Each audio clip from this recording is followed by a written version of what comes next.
Hola, ¿qué tal? Buenos días. Gracias por estarnos. Con Paola Ugaz les damos la bienvenida al diario de pandemia. Paola, ¿qué tal? ¿Cómo estás? ¿Qué tal? Buenos días, José. Hola, hola. A este programa Diario de Pandemia sobre ciencia, COVID y política.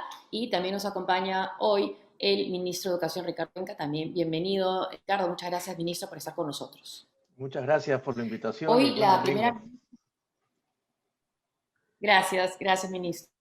Hoy la primera ministra Violeta Bermúdez en la República afirma que la inestabilidad política conspiró para que tengamos una fecha cierta para la llegada de las vacunas. Esto tras el anuncio que causó esa indignación de la última conferencia del presidente de la República, donde nos enteraron los peruanos que no teníamos esta fecha cierta y no sabíamos quién tampoco qué vacuna íbamos a usar. Mientras que vemos como países vecinos como Colombia y Chile ya tienen fecha para llegar a vacunas y ya saben qué vacunas van a tener. Hoy también la ex ministra de Salud, Patricia García, afirma en el Diario de Comercio que las negociaciones con Pfizer se han caído y califica la gestión de la pandemia como una espantosa y que además no se ha hecho caso a los expertos en este manejo de la esto mientras tenemos la segunda ola y mientras que ya en todo, hoy, como hemos dicho, vamos a entrevistar al ministro de Educación sobre esta gestión de la pandemia, lo que se está haciendo desde el gobierno para lo que puede esta segunda ola o el aumento de casos y de qué manera era el regreso de clases en los planes y la estrategia del gobierno, clases presenciales. También nos va a acompañar desde España, de Madrid, el periodista Raúl Tol. Nos hemos enterado de esta nueva cepa que hay en el Reino Unido. Se están los vuelos de varios países europeos a el Reino Unido. España está pidiendo una acción coordinada de Europa frente a esta información. Y luego, Musuk Nolte y Sandra Rodríguez van a conversar con nosotros. Ahí está el tuit de Mateo Prochaska, quien hemos entrevistado ya en este programa. La nueva cepa mutante del virus parece ser 30% más infecciosa, se transmite más rápido. Cuarentena total en el sur de Inglaterra y se cancelan los permisos por Navidad. También tiene otro tuit, Mateo Prochaska, sobre la vacuna y esta nueva cepa. Parece que en ese caso todavía hay la posibilidad de que la vacuna sea efectiva también para esa cepa, pero bueno, eso es algo que es bastante nuevo, ¿no? Y como decía, con Musuk Nolte y Sandra Rodríguez vamos a conversar sobre esta publicación colectiva con fotos y con artículos, testimonios sobre los 6 días que cambiaron nuestra historia, ¿no? Y también es un homenaje además a Brian Pintado e Inti Sotelo, cuyas muertes aún siguen impunes. Damos nuevamente la bienvenida al ministro de Educación. Ministro, buenos días. Un primer tema que nos preocupa a todos es el de las vacunas. ¿Cuándo hay algún avance de las vacunas frente a lo último que supimos, que no había fecha ni qué vacunas iban a llegar? Tenemos entendido que ya habría un acuerdo firmado con Sinopharm, el laboratorio chino que está llevando a cabo ensayos clínicos de la vacuna en nuestro país. ¿Tiene alguna información sobre este tema? Más de la que ya hemos dicho en la... Muy buenos días, perdón, nuevamente Josefina, Paola, muchas gracias por la invitación. Más allá de la última información que dimos en la conferencia de prensa, todavía no podemos tener una información más o menos clara de un calendario.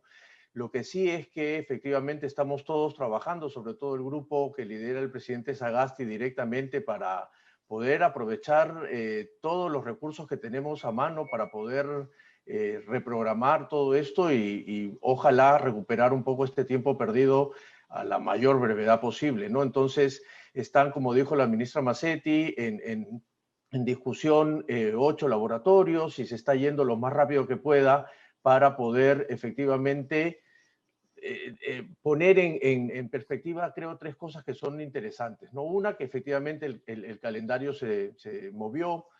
2, que hay unos problemas también por parte de los laboratorios y la producción de las vacunas, a los ensayos que tienen que hacer, ellos también han tenido ciertos retrasos. Y tercero, que hay es mucho más complejo, así por lo menos lo he aprendido también, que solamente firmar un contrato para salir rápido. Hay una serie de procedimientos y de cláusulas y de trabajo que se tienen que revisar muy en detalle, y eso hace que esto sea complejo. Entonces, hay tres elementos que, digamos, están jugando alrededor de las decisiones que se están tomando, pero la prioridad, por supuesto, permanece en el gobierno, y el liderazgo del presidente Sagasti en eso está claro dentro del grupo del gabinete, ¿no? Pero ¿por qué todos estos trámites, todos esos obstáculos sí han podido ser vencidos en países como Chile o Colombia y aquí no? ¿Hay algo de lo que ha dicho la ex ministra García, una gestión mala en lo que ha sido la pandemia y sobre todo el conseguir la vacuna? Lo que creo, ¿Qué ha cambiado en este gobierno frente al gobierno anterior? Lo que creo, Josefina, es que hay dos cosas que corresponden a la vacuna, pero en general corresponden a varias decisiones que se toman en el Estado, que tiene que ver con una fuerte debilidad en la institucionalidad del país que se arrastra desde siempre, y por lo tanto muchos de los procedimientos que se hacen se apoyan en una inestabilidad institucional, en una debilidad institucional, ¿no? Y lo segundo es que efectivamente lo que pasa es que ahora estamos contra el tiempo, y lo que hay que hacer es buscar toda la creatividad posible para poder correr y alcanzar eso. Entonces, es verdad que hubo una inestabilidad política, es verdad que hay una debilidad institucional, pero también es verdad que ahora hay que ver cómo avanzamos lo más rápido para poder ponernos al día con el tema de las vacunas, ¿no? Pero ¿qué va a cambiar con respecto a este gobierno frente a lo que hizo el anterior? Si sigue siendo el mismo equipo en el MINSA.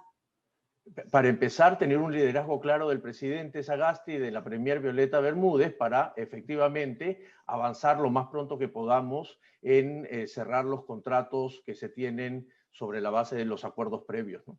Una ¿Ha caído, como dice la ex ministra, este acuerdo con Pfizer o preacuerdo?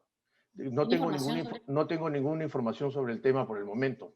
El día de mañana tenemos un consejo de ministros, seguramente ahí tendremos mejor información sobre el tema, ¿no?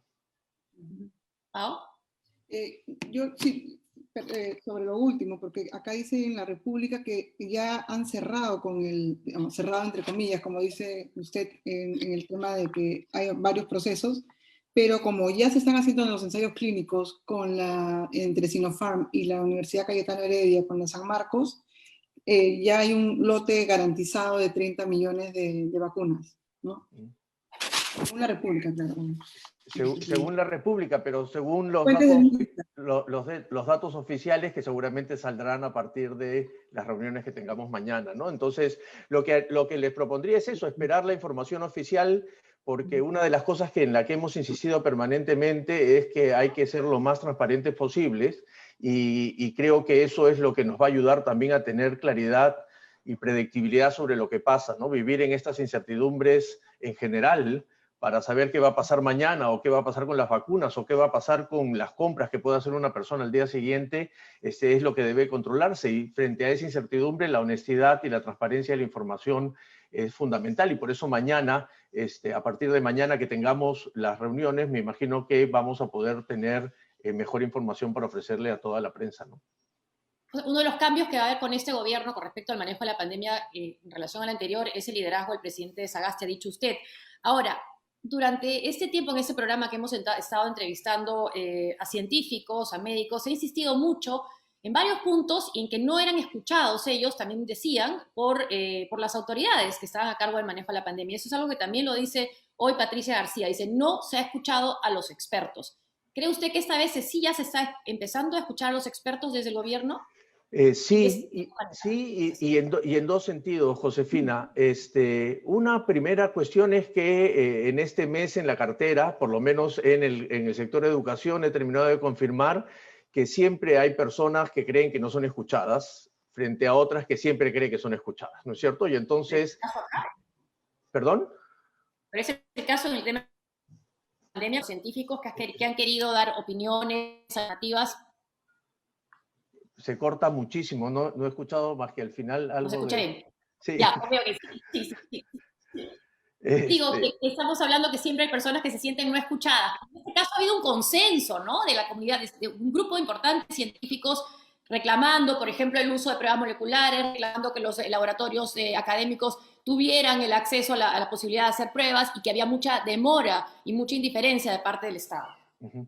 Efectivamente, lo que hemos tenido es un proceso, primero altamente complejo, en donde efectivamente hay voces que podrían haberse escuchado más que otras, voces que en algún momento parecieran no haber sido escuchadas, otras que sí. Yo mismo participé, parte de la Comisión de Ciencias Sociales, para dar un conjunto de información y creímos en un momento que sí nos escucharon efectivamente cuando ofrecimos los informes que teníamos, ¿no? Pero lo importante es que efectivamente es una situación muy compleja. Yo insisto, sigo insistiendo, probablemente es mi formación estructuralista del asunto, que hay serios problemas que no tienen que ver solo con una gestión en particular, sino con una manera con la que hacemos las cosas en el país. De la misma manera como cuando conversamos hace unos meses a raíz del comportamiento social y de por qué lo más fácil era empezar a buscar culpables de quién se cuidaba o no se cuidaba antes de comprender estos procesos, ¿no? Entonces, yo creo que a partir de eso lo importante es, bueno, mira, aquí estamos y hagamos todo lo posible por salir adelante con ese asunto, porque efectivamente necesitamos dar un ajuste a la tuerca y empezar con una estrategia mucho más clara, mucho más transparente y decir, bueno, de aquí en adelante esta es la situación y por ahí avanzar, ¿no? Claro, ministro, sí, en esa línea de la que estás hablando, de una visión de ver el bosque, hoy día hay una última sesión de la legislatura en el Congreso y la fragilidad se vuela en el aire, ¿no? Todavía estamos viviendo la pandemia, no llegan las vacunas y está siempre el riesgo de que la presidenta Mirta Vázquez del Congreso sea vacada, o sea, salga del cargo, y eso derivaría en que el presidente Sagasti deje el cargo. Digamos, ¿cómo explicar que hasta el último momento, en este momento, estamos viviendo esta fragilidad, ¿no? ¿Cómo asegurar que haya estabilidad y se llegue a julio del 2021 sin vivir a salto de mata? Yo estoy convencido que la única manera democrática de poder superar las crisis es establecer todos los canales de diálogo posibles y no agotarlos hasta agotarlos. Y creo que aun cuando en el país no estamos en general acostumbrados a mantener acuerdos, a poder lograr acuerdos, tenemos que seguir insistiendo con ello, ¿no? Una de las principales características que creo tiene el Perú es que piensa que acuerdo es igual a consenso, y eso creo que en un país tan complejo como el nuestro es un error. Los acuerdos pueden incluir disensos. Yo siempre recuerdo la frase de Alberto Flores Galindo que dice que discrepar es una forma de acercarse también, porque esta gran idea de que va a haber una armonía absoluta no es posible en ningún lugar, ¿no es cierto? Y menos en un país como el nuestro que tiene una historia y una tradición en lo que estos acuerdos, inclusive de consenso, no han podido lograrse. Entonces yo creo que si uno tiene esta perspectiva de diálogo, sabiendo que puede llegar a un acuerdo a pesar de no estar de acuerdo, valga la situación que parece paradójica, es porque uno está poniendo los objetivos del país por delante, y allí es fundamental el trabajo de la prensa, el trabajo de los jóvenes, el trabajo de los colectivos sociales que terminan diciendo por aquí es los grandes objetivos que hay que ir, y frente a eso hay que hacer un diálogo, porque si no, la tentación de no tomar decisiones democráticas siempre va a asomar, y la idea es continuar tercamente con el diálogo, continuar tercamente con esta idea de que el diálogo y el acuerdo puede incluir disensos, y estos aparecen porque efectivamente uno posterga una serie de cosas por poner un objetivo adelante, ¿no? Ahora, por ejemplo, usted como gobierno, como ministro de Educación, ¿está de acuerdo con esta última votación del Congreso que se ha aprobado en segunda votación que el Estado destine 6% del PBI al sector educación? Siempre cualquier ministro de Educación de cualquier lugar en el mundo va a estar de acuerdo con tener más presupuesto, ¿no es cierto? El asunto es cómo llegamos a ese presupuesto. Por ejemplo, en Brasil hubo un movimiento social fundamental e importante que cambió el discurso del porcentaje del PBI para pelear por una cosa que se llama costo por estudiante, porque parece ser una medida mucho más justa y que combate las desigualdades. Entonces yo digo, mire, Josefina necesita, para poder lograr los objetivos, probablemente un 20% más de inversión que lo que necesita Paola para poder alcanzar, ¿no es cierto? Ese trabajo más fino parece ser. Por supuesto queremos más presupuesto, pero también hay que ver cómo hacemos viable que este presupuesto llegue, ¿no? O sea, no ¿Está de acuerdo con esta ley? Perdón, se da la ley, pero no está el dinero. Por eso hay que buscar las salidas para poder alcanzar mayores presupuestos con el dinero. Si uno mira fríamente el porcentaje, efectivamente van a hacer las cuentas y frente a eso el Ministerio de Economía y Finanzas, parte de la agenda de la posición del gobierno de mañana va a ser justamente hablar también sobre esta ley. Pero lo que está claro es que necesitamos más presupuesto, necesitamos ser más eficientes con ese gasto, necesitamos distribuirlo de mejor manera para que efectivamente se acabe con lo que he insistido permanentemente es el principal problema en la educación, que son las desigualdades educativas, ¿no es cierto?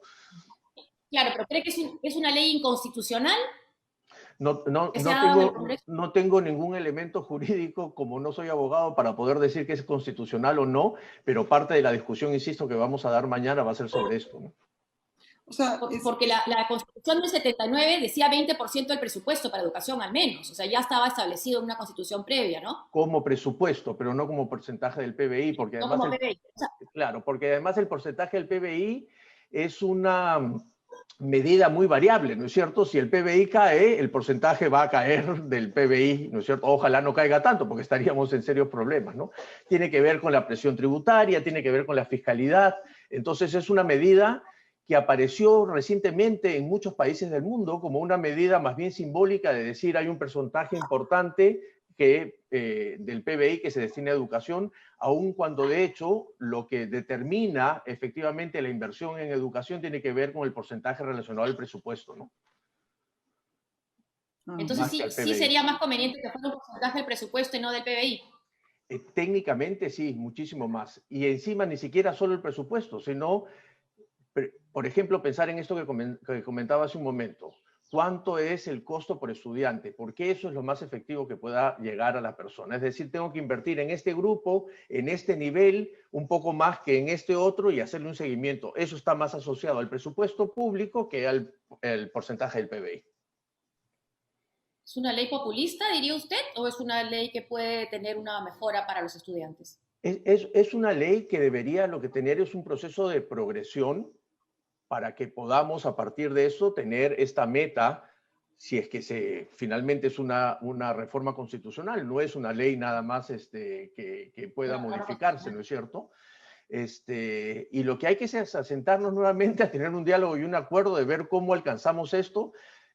Insisto, no habría ministro de Educación en el planeta que no quiera tener más presupuesto para educación, ¿no es cierto? Eso es innegable, pero también hay que saber que hay que ser lo más realista posible para saber cómo alcanzamos a esto, ¿no?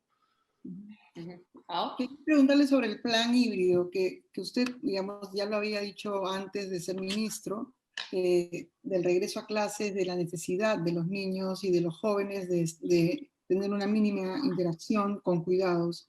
¿Qué están planificando en ese tema para el próximo año? Bueno, ahora que entramos al sector directamente, les cuento los planes que hemos ido avanzando, ¿no? Efectivamente, hay como dos niveles que hay que trabajar en el sistema educativo, ¿no? Uno primero es pelear contra una vieja tradición muy estructurada y muy normativa que han tenido los sistemas educativos en el Perú y en el mundo. Y esto nos obliga a tener un proceso de comunicación muy cercano porque ya aparecen muchos miedos, ¿no es cierto? En una situación tan crítica, decir si voy me contagio, si no voy no me contagio, es mejor para los chicos ir volviendo a clases poco a poco, es mejor todavía guardarnos un poco más.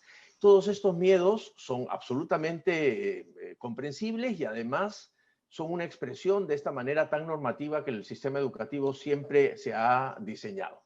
Y lo segundo es que por eso es que tenemos, yo siempre digo que me falta la pizarra, pero tenemos como una matriz de doble entrada en la que tenemos un conjunto de indicadores por territorios a nivel distrital, a lo que les vamos poniendo mucha información para tener algunos índices que nos permitan decir, en estos territorios es mejor continuar con la educación virtual porque los niveles de contagio, porque las determinantes sociales de la salud, porque las actividades económicas, por la edad de los maestros, por una serie de elementos deberían mantenerse más bien en una situación virtual frente a otros que podrían pasar a una semipresencialidad y, ¿por qué no?, a una cuestión presencial si así lo necesitaba. Entonces tenemos afinando en los detalles últimos estos diseños que son, insisto, un reto para el sistema y un reto para todos nosotros, porque tenemos que acostumbrarnos que dado el momento, yo les digo a los equipos, tenemos dos botones de prende y apaga.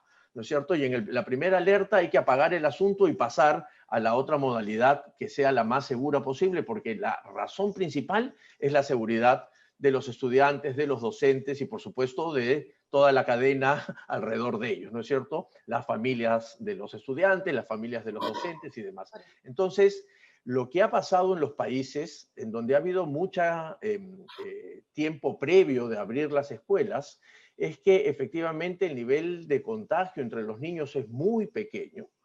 Y entonces, digamos, hay como una posibilidad de tener un control mayor y parece ser en los primeros estudios que ya se han levantado que los beneficios de regresar poco a poco y de manera gradual a las escuelas termina siendo bastante más beneficioso que el riesgo porque, insisto, el riesgo es muy pequeño, ¿no? Entonces, estamos en ese proceso. Todo el mundo me dice, ¿cuándo vamos a empezar? ¿Vamos a empezar presencial? ¿No? La verdad es que tenemos todo ahí en el partidor, ¿no es cierto? Y en el momento en que tengamos lo más cercano posible al inicio formal del sistema educativo, que es el 15 de marzo, veremos si es que funcionamos. Finalmente, lo que no va a cambiar y más bien se está fortaleciendo es toda la educación virtual. Porque dado el caso que tengamos todos que volver al confinamiento, nos agarre mejor preparado en el sistema educativo tener una educación remota mucho más fortalecida, ¿no?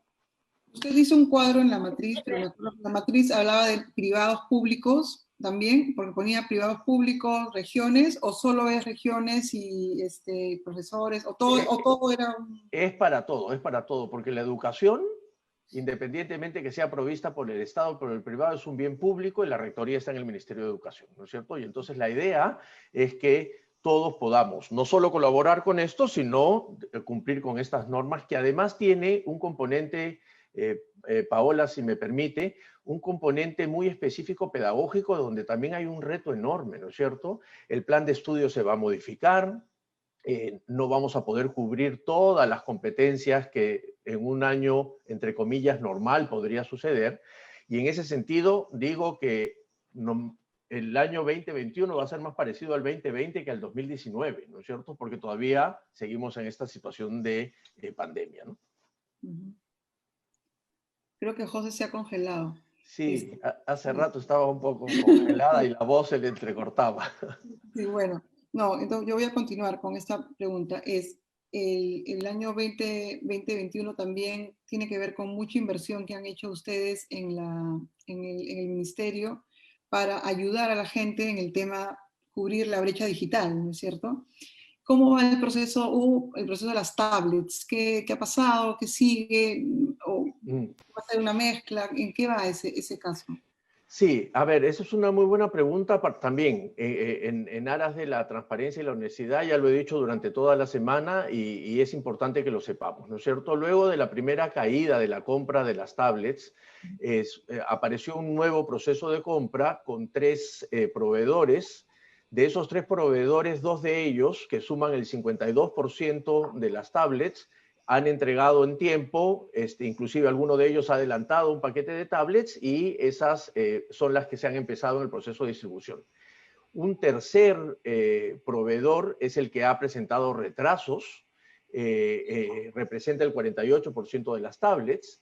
Estas van a empezar a llegar según el nuevo cronograma a partir de adelante, a partir de la próxima semana, y eso ojalá pueda ayudarnos a ganar el tiempo de demora. Por la siguiente razón, en esa segunda compra, en donde se hizo una compra con estos 3 proveedores, solo fue la adquisición de la tablet, pero no se hizo ningún contrato de distribución, porque se esperaba que desde el Estado se haga la distribución junto con el Ministerio de Defensa como un aliado para distribuir y algunas iniciativas privadas, como por ejemplo la empresa Bacus, que también ayudó en la distribución, y otras propias del Ministerio.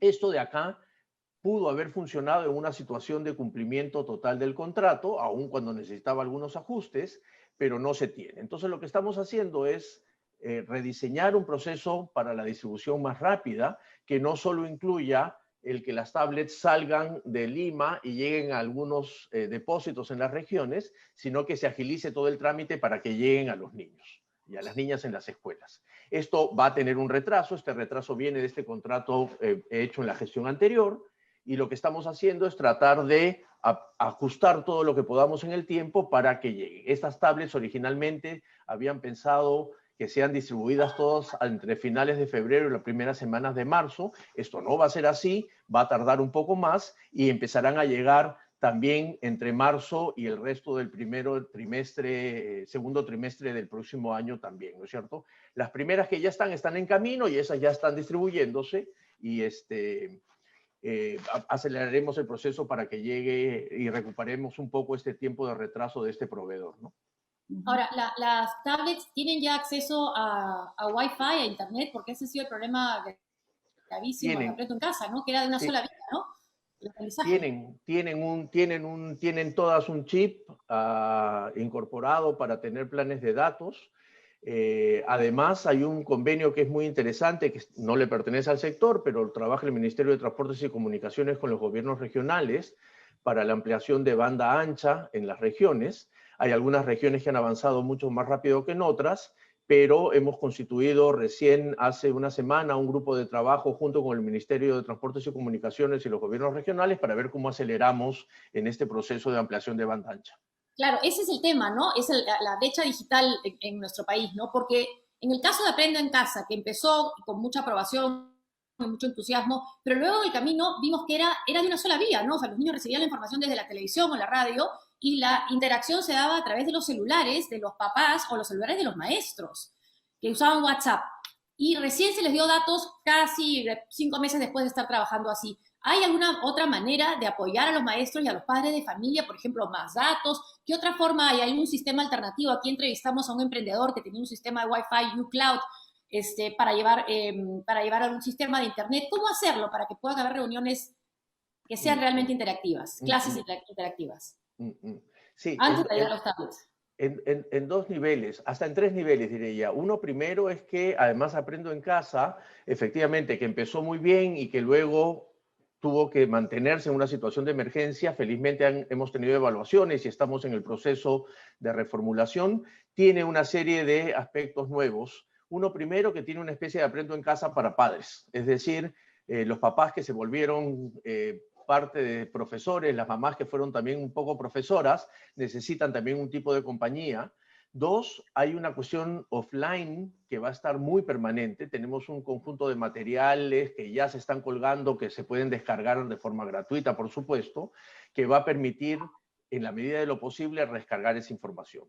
Además de eso, estamos tratando de buscar espacios radiales, sobre todo en las zonas rurales, de donde haya posibilidad de interacción y ya no haya solo estos enlatados, digamos, que eran unidireccionales, ¿no?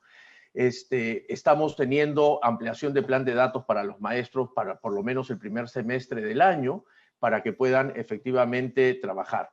Yo sé que a la prensa llega mucha información respecto de las dificultades que han tenido para comunicarse, pero sí, créanme que la cantidad de información que he recibido respecto de la interacción que han tenido los profesores, la colaboración entre ellos, con los padres, buscando miles de alternativas, nos están dando ideas para hacer. Y en el fondo, ¿qué ideas, por ejemplo, estas ideas de que la radio sea una cuestión interactiva y un programa de radio y no un enlatado, ¿no es cierto?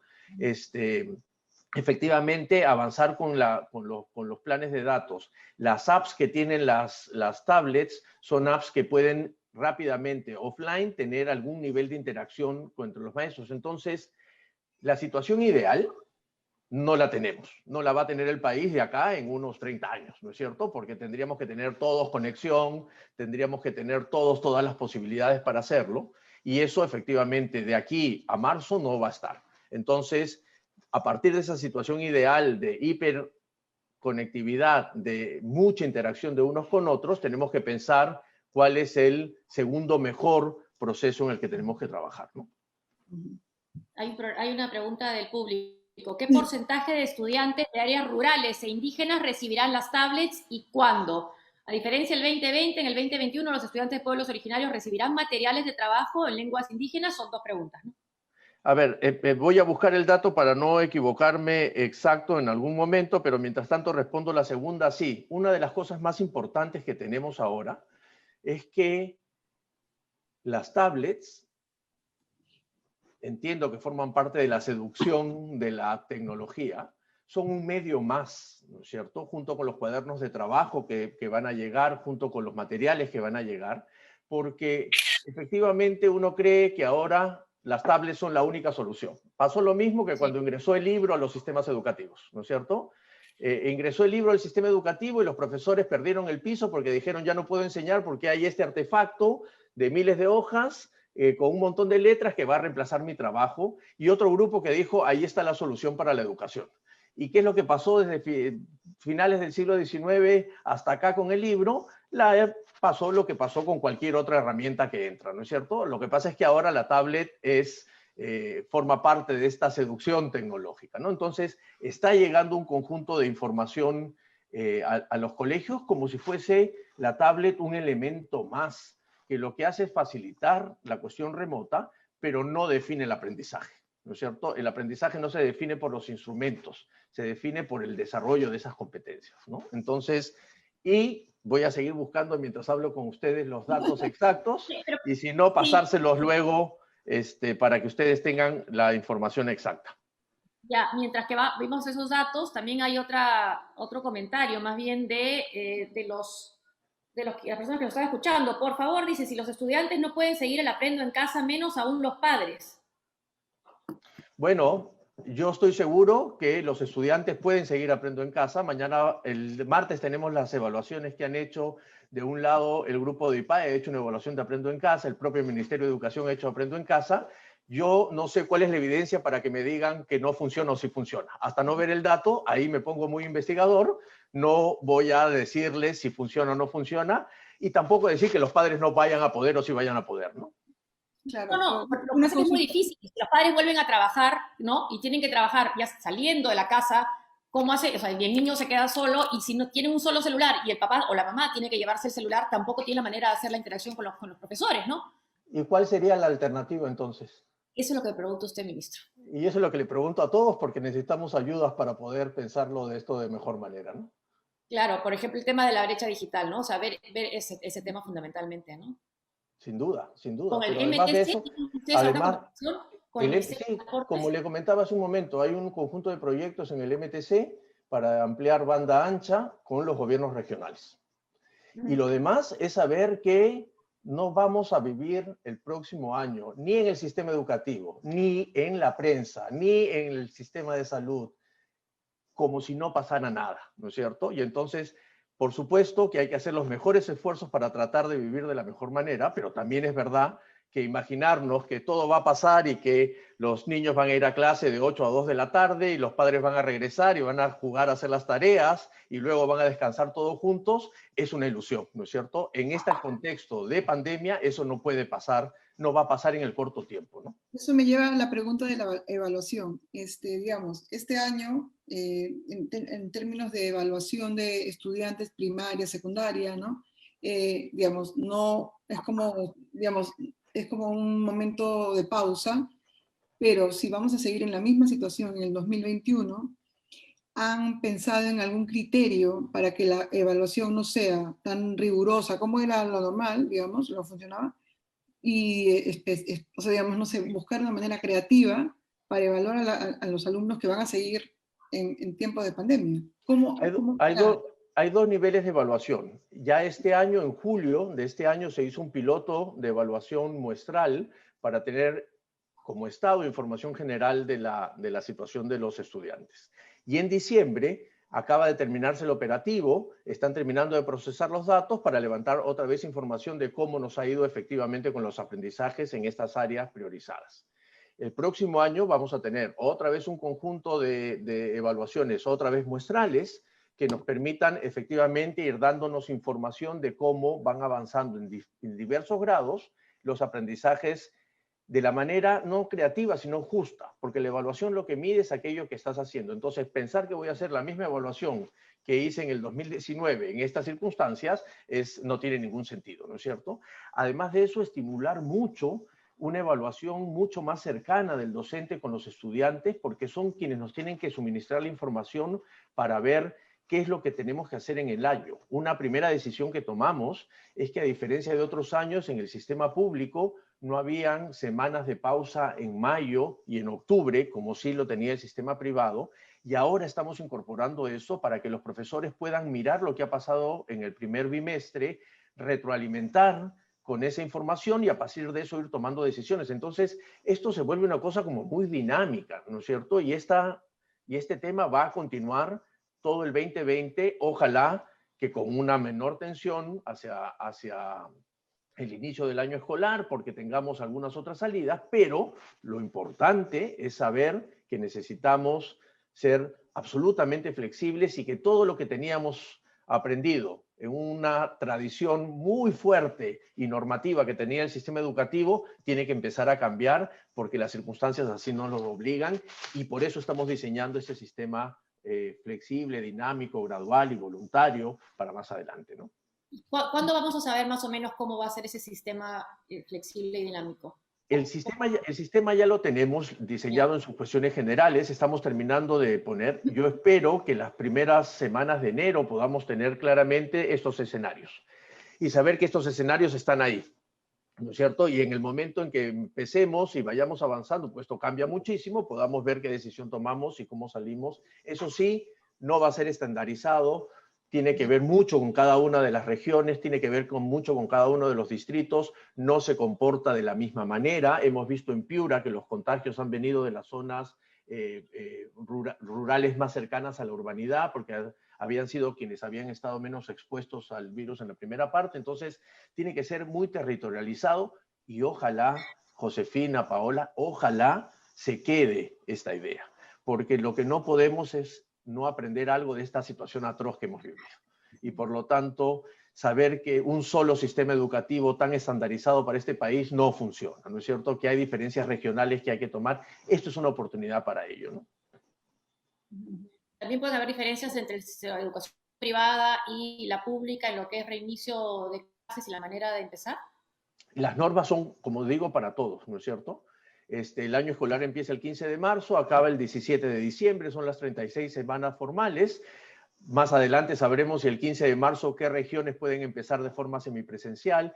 Ya hemos tenido un piloto, ¿no es cierto?, que acaba de estar concluyendo. Han ido la semana pasada los viceministros a supervisar cómo iba. De momento ha ido bien, no hubo contagios, fueron en 644 escuelas rurales. Entonces el asunto, estamos levantando toda la cantidad de información para poder salir de la manera más segura posible para todos, Sí. ¿no?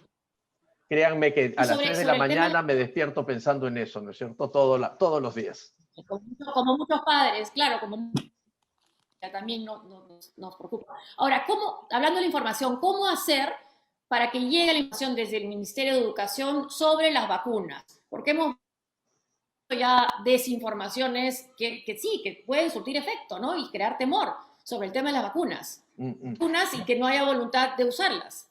Sí, yo creo que una de las medidas interesantes del gobierno ha sido formar este grupo de trabajo asociado a la distribución de vacunas, que es muy multisectorial, ¿no es cierto? El Ministerio de Educación forma parte de este grupo, así como otros sectores, y creo que eso va a ayudar a que, por ejemplo, los docentes sean unos buenos transmisores de la vacuna, ¿no es cierto? Y que más bien las incluyan como agentes que nos ayuden a comunicar las bondades y las ventajas de poder vacunarnos todos, ¿no? O sea, la ciencia, digamos, cómo incentivar en el tema de sílabus, el tema de la ciencia, bueno, siempre cuando se habla del sílabus del colegio hay problemas, ¿no es cierto? En general, ¿no? Ya no me voy a meter no me voy a meter con mis hijos, no te metas, sino me refiero más o menos cómo incluir la ciencia que ha sido protagónica en este año de pandemia y que va a ser protagónica, desgraciadamente, cuando se hable de cambio climático, etcétera, para que nuestros niños y nuestras niñas sientan que la ciencia es parte de sus vidas y no hay que tenerle miedo y verlo como un cuco, ¿no? Y cuando hablamos de ciencia, yo soy un converso, por supuesto, porque vengo de ahí. No estamos hablando solo de un tipo de ciencia. Yo creo que lo que tenemos que aprender es que la racionalidad médica, la racionalidad biológica, la racionalidad epidemiológica debe coexistir con la racionalidad de las ciencias sociales, del comportamiento social. En esa manera integral de imaginarnos la ciencia es que, por supuesto, debemos marchar. Ahora, para ir terminando, ministro, sé que tenía que dejarnos pronto. Estos tweets que usted ha publicado sobre quinto de media, quinto de secundaria, dice usted, hagamos las actividades de graduación al aire libre, en espacios abiertos y seguros. O sea, va a determinar cada colegio cómo hacen estas graduaciones, ¿no es bastante riesgoso? Sí, porque lo que pasa es que las actividades de graduación no son actividades educativas y por lo tanto no pueden ser normadas por el Ministerio de Educación. Son actividades extracurriculares y extraeducativas. Frente a la evidencia de que van muchos espacios, muchos colegios han decidido entre padres de familia y colegios hacerlo, lo único que estamos diciendo es facilitar un conjunto de informaciones, recomendaciones, protocolos generales del MINSA para que puedan hacerse coordinaciones y hemos avisado a los gobiernos regionales y locales que por favor, si se da el caso, faciliten espacios públicos abiertos para que se hagan. Y con las UGELES y las DRES que estén atentos y supervisando, ¿no? Lo que no hemos dicho, lo que hemos dicho muy claramente es que eso no incluye ninguna fiesta ni viaje de promoción, ¿no es cierto? Exacto. Que lo que incluye son estas acciones de graduación, porque efectivamente, si todos los estudiantes han sufrido como una fuerte golpe anímico en general, aquellos de quinto de secundaria tienen además una carga mayor porque están terminando su vida escolar, ¿no? Entonces, ya hay algunos colegios que nos han enviado fotos en las que efectivamente las han hecho sin padres de familia, colegios públicos me refiero, en los grandes estadios de las ciudades, con las sillas muy separadas, todos con una mascarilla, han recibido sobre una mesa, como cuando uno recibe el delivery, el diploma, lo han recogido y han sentido que han tenido un momento de cierre de un ciclo que también simbólicamente es importante, ¿no? Y tema que va más allá de lo simbólico, pero que es muy importante, es después de estas manifestaciones, bueno, que han cambiado la historia de nuestro país, ¿no? Y la muerte de Inti Sotelo y Brian Pintado siguen impunes. ¿Cuál es su opinión sobre esta impunidad? Yo no creo que sigan impunes. Yo no creo que sigan impunes. Lo que están es un proceso, primero, de investigación en el Ministerio del Interior. Segundo, hemos elaborado un paquete muy integral que se va a anunciar muy, muy pronto, de atención no solo a ellos, sino a las víctimas, que incluyen un componente educativo que ha sido parte de la responsabilidad del sector, ¿no? Entonces, lo que todo el mundo quiere que mañana este asunto esté solucionado, pero de ninguna manera creo que sean impunes.